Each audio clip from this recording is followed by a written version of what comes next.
मुख्यमंत्री योगी आदित्यनाथ ने अधिकारियों को स्पष्ट रूप से निर्देशित किया है कि गरीबों की जमीन पर यदि किसी ने कब्जा किया है तो तत्काल जमीन को कब्जा मुक्त कराने के साथ दबंगों को सबक सिखाया जाए।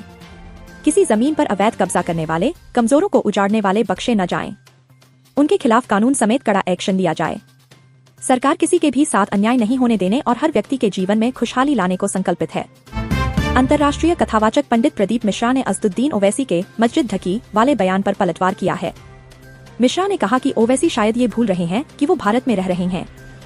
उन्होंने कहा कि ये भारत है, पाकिस्तान नहीं, जो आपको सहन करेंगे। जहां तक रही बात संघर्ष करने की, तो हम संघर्ष के लिए तैयार है। भारत में जन्मा हर सनातनी शेर का बच्चा है, इस भारत भूमि के लिए संघर्ष करता रहेगा। पाकिस्तान इस वक्त अपने बनाए हुए जाल में बुरी तरह फंसते हुए दिखाई दे रही है।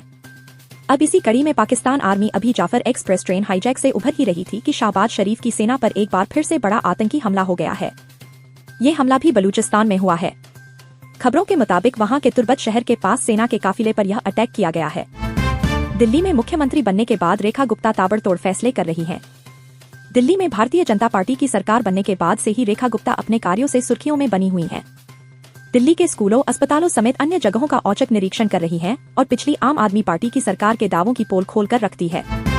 ऑल इंडिया मजलिस इत्तेहादुल मुस्लिमीन एमीम प्रमुख असदुद्दीन ओवैसी ने उत्तर प्रदेश और केंद्र सरकार पर निशाना साधते हुए कहा कि देश में मुसलमानों के साथ दोयम दर्जे का व्यवहार किया जा रहा है। उन्होंने मस्जिदों को ढके जाने के मुद्दे पर टिप्पणी करते हुए कहा कि वे लोग डरपोक थे जो पाकिस्तान चले गए, लेकिन यहाँ रहने वाले मुसलमान बहादुरों की संतान हैं और भारत को ही अपना वतन मानते हैं। अमेरिका का ट्रंप प्रशासन जल्द ही 41 देशों के खिलाफ सख्त प्रतिबंध लगाने पर विचार कर रहा है।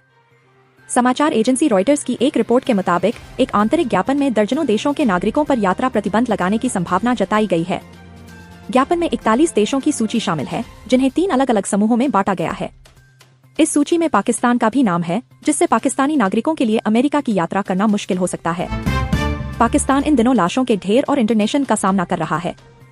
जाफर एक्सप्रेस के हाईजैक होने के बाद से BLA कई ऐसे दावे कर चुका है जिससे शहबाज शरीफ के फेलियर जग जाहिर हुए हैं। PM शहबाज के अलावा पाकिस्तानी आर्मी की भी असलियत सामने आई है। हालांकि अब खबरें हैं कि पाकिस्तान ने बदला लेने का पूरा प्लान तैयार कर लिया है और ये प्लान मीडिया रिपोर्ट्स में लीक कर दिया गया है।